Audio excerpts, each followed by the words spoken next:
We can see a gulf starting to open up, where something like 76% of black African people said that more should be done to improve opportunities for ethnic minorities. But less than 20% of the white British respondents thought that this was an important thing that the government and others needed to do. For them, there were enough opportunities already. We'd overcome some of these racial challenges and racial differences. And so what? What are the implications of that list, and it could be a much longer list, of inequalities? What are the implications for us as a society? Well, there are two key ways of looking at this. One is the business case, and this is the one that you'll probably hear most often. UK PLC needs everybody, all hands to the till. We need to make sure that we get to the point where everybody is contributing. After all, the economy and the recovery from the recession is stalling.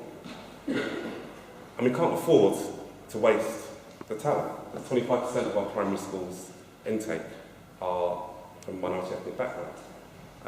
So if racism persists, we stand to lose and waste the talents of a vast number of people. The Rich report back in 2006 tried to quantify this and put a number to just achieve the underachievement and the underattainment of black boys alone, and reckoned that cost £808 million a year to the British economy. So it's a very strong business case to address racism. But for me, and the thing that motivates me much more, is the moral case. I've taken a short and initial quote from the Commission on the Future of Multi-Ethnic Britain, which published in 2000. And you'll see this formulation in many different ways, that all individuals have equal worth, irrespective of their colour, gender, ethnicity, religion, age, or sexual orientation, and have equal claims to the opportunities they need to realise their potential and contribute to collective well-being. Most people would nod and agree and say that's great. People, I think, get the moral case. People, I think, get the business case. How then does this not turn into action? How then does this not turn into this being a national emergency, something which we need to do something about? So, where have we got to? In 2010, we could say that we've reached a particular point in terms of our legislation, in terms of the actions that we were expecting from public authorities, in terms of our debate and discussion. And it's largely the legacy of the struggle of the Lawrence family for justice, where we saw in the Race Relations Amendment Act a real focus on institutional racism and beginning to address that, where we were demanding transparency from our public authorities, from the police, from our schools, from our hospitals. What are you going to do about this problem? And they would publish an annual race equality scheme. We asked all those public authorities, all 30,000 of them across the country, to think about their policies, what they're going to do next, and how will that impact on equality, how will that impact on these patterns of racial inequity in our society. And how will we know that you're making progress? You're going to set some targets in that racial equality scheme. And you're going to engage with communities that are going to be most effective as part of that process and monitor that progress. And I think we reached a kind of high watermark really with the Equality Act, where that extended right across 9 protected identities. And you could begin to see a pattern, and a pattern which fit pretty clearly into that new Labour model of kind of new public management, where you would set out a target and hold the public authority to account for addressing that. So between 2002 and 2010, this was the aim. This is where we were going, and this is the result of that legacy. But what's changed? Since 2010, we've had a retreat, as far as I can tell, from issues around race equality. Because we've moved, I think, to a position of benign neglect, very much as was suggested in the States just after the heights of the civil rights movement, Maybe a period of benign neglect is a good way to let these things bed in. We've moved to a situation really where it feels like there's some kind of exhaustion. We had 8 years of working on this. We haven't solved it yet. Maybe we should just try and move on to this kind of suggestion that we're now post-racial. And the statutory approach, we don't really like that. We don't really like to demand of our public authorities that they do something about this. Maybe a better approach is to be much more voluntarist, to allow them to make their choices. So we've moved from demanding a race equality scheme every year to a race equality scheme every 3 or 4 years, and you can pick some objectives, and some of them may mention race, or they may not. That's up to that public authority.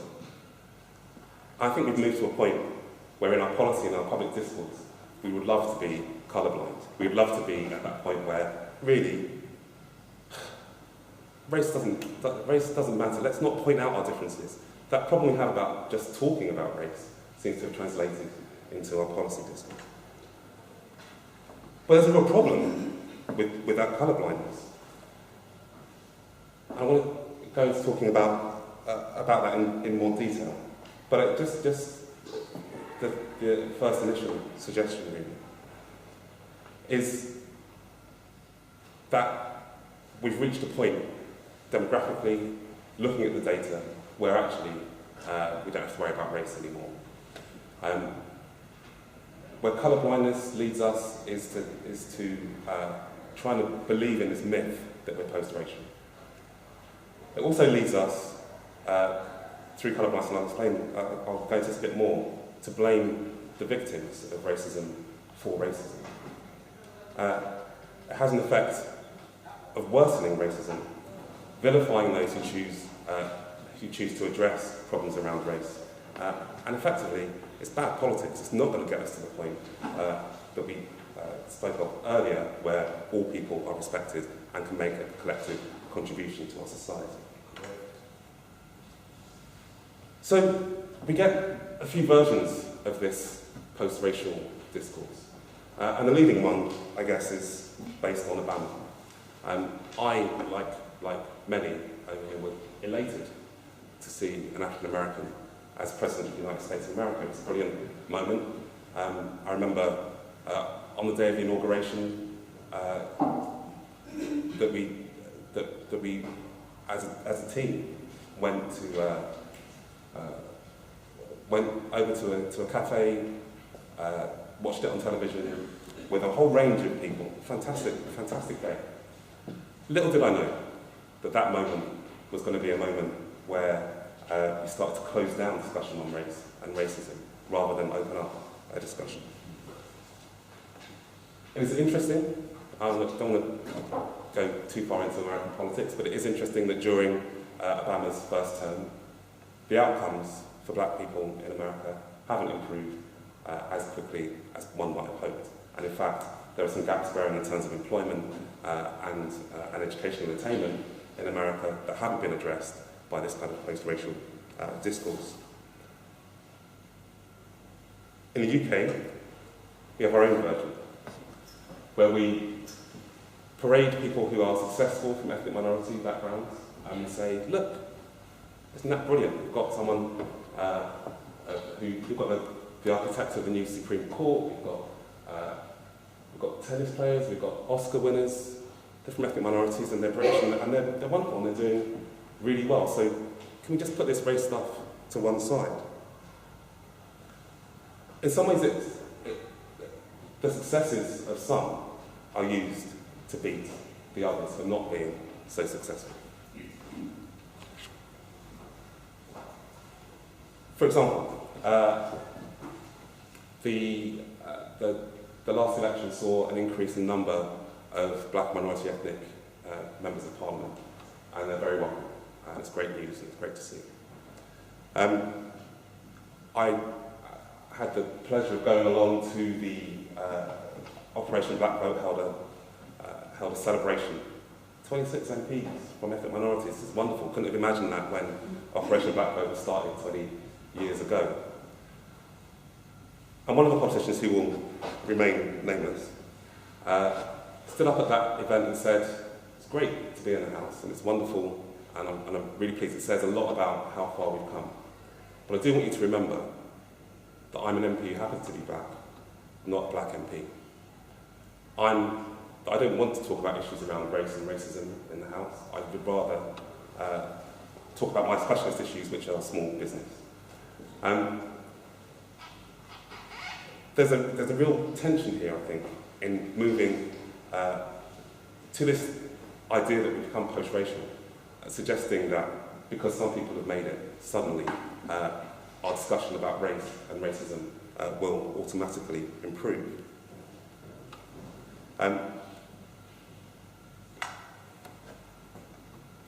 corollary of this post-racial moment and this colourblindness is that racism can never be defined as the problem.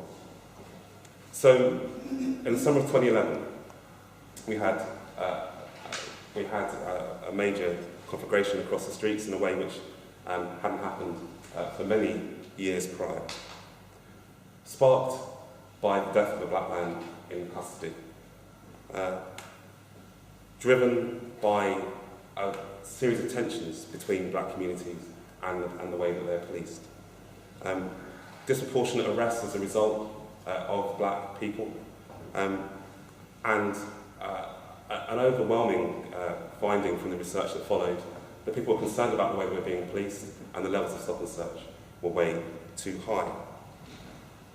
Our response? Criminality, pure and simple. Do we look at some of the causes? No. If you look at the results of the Communities and Victims panel, in this interim report, racism was named as pretty central to some of the changes that needed to happen. We need to do more to address patterns of racism.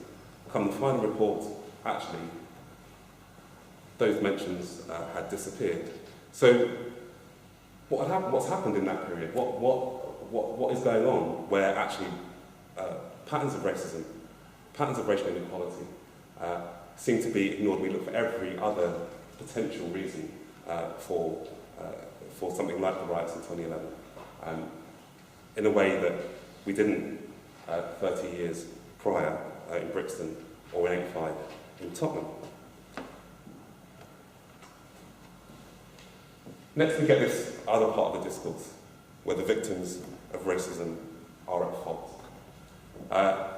Some of you are smiling because you recognise this debate, and you've probably been part of it.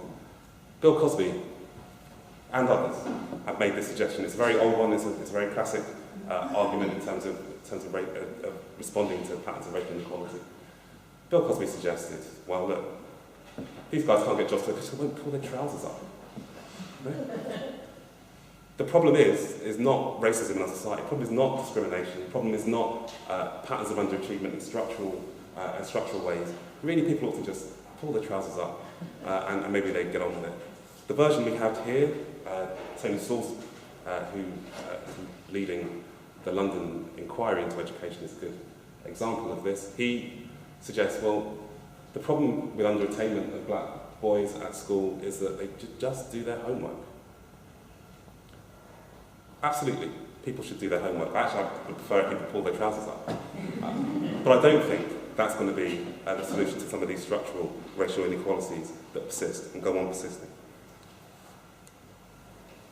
Particularly in a situation where what you have, particularly for young black men, is more young black men unemployed than employed, where 3 times as many young black men will start at prison this year than will start at Russell Group universities.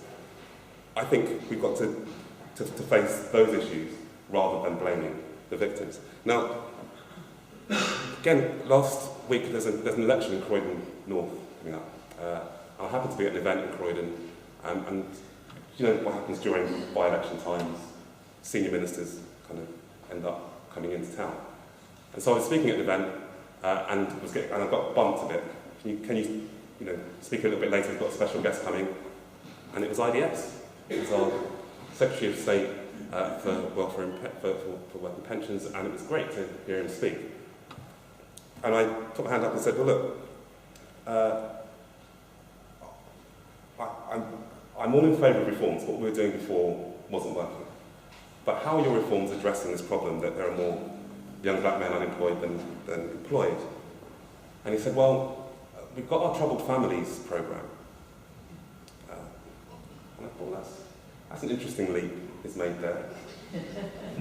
Because rather than addressing discrimination in the labour market, rather than addressing some of the ongoing patterns where levels of social capital and networks, etc., seem to tend to support some parts of our community more than others, he went straight for this notion that there was something wrong with the black family. And if we solved that, then these issues would move on.